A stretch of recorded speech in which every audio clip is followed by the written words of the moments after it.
वो कत्ल भी करते हैं तो चर्चा नहीं होता, हम आह भी भरते हैं तो हो जाते हैं बदनाम।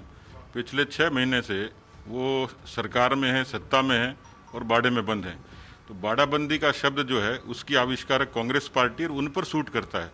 बीजेपी के लोग 12 लोग या जिले के लोग अपने घूमने कहीं चले गए और वो इतना बड़ा मुद्दा हो गया। और मुझे इस बात का पहले से संज्ञान था, लेकिन केवल मीडिया में चर्चा से बचने के लिए मैं अपने लोगों को कांग्रेस जिस तरीके से प्रताड़ित करने की कोशिश कर रही है, तो उनकी प्रताड़ना का शिकार होने के लिए कैसे छोड़ दूं।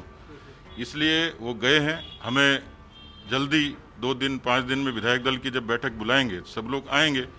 जिले के लोगों का तो वो अपने अपने हिसाब से आपस में बातचीत करते रहे, उनका मनोबल बढ़ा रहे, कोई उनको परेशान नहीं करे।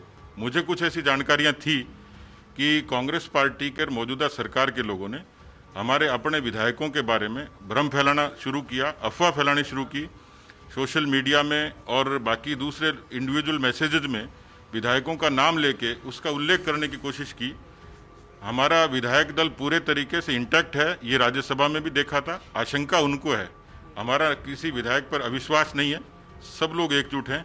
लेकिन जिस तरीके से सरकार, मुख्यमंत्री ओछी राजनीति करते हैं, उस लिहाज से इतनी सतर्कता मैं मानता हूं जरूरी है। मेरे एक बात समझ में नहीं आ रही, ईडी और इनकम टैक्स का दुरुपयोग कर रही है भारतीय जनता पार्टी।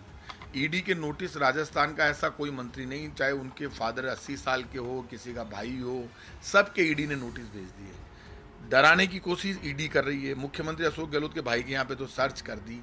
आप ईडी और इनकम टैक्स का दुरुपयोग कर रहे हो।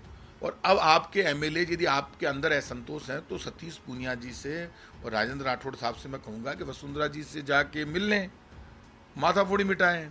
इसमें कोई दो राय नहीं। 2 बार वो मुख्यमंत्री रही है, राजस्थान की बहू है, उनका उनसे ज़्यादा सम्मान है। राजस्थान की जनता और बीजेपी का कार्यकर्ता वसुंधरा जी के साथ खड़ा है, ज़्यादा एमएलए वसुंधरा जी के साथ है।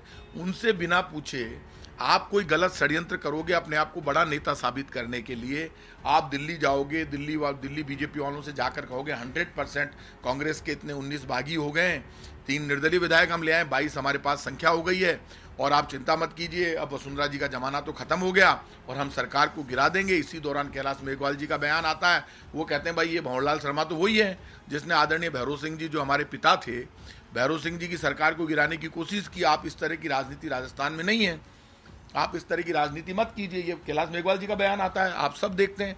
तो भारतीय जनता पार्टी ने सरकार गिराने की कोशिश की कांग्रेस के बागियों के साथ मिलकर। हमने तो, सरकार हमारी है, हम चुने हुए हैं, आज भी हमारे पास बहुमत है बागी जाने के बाद भी। तो आप कांग्रेस की गहलोत सरकार को गिराने की कोशिश करते हैं।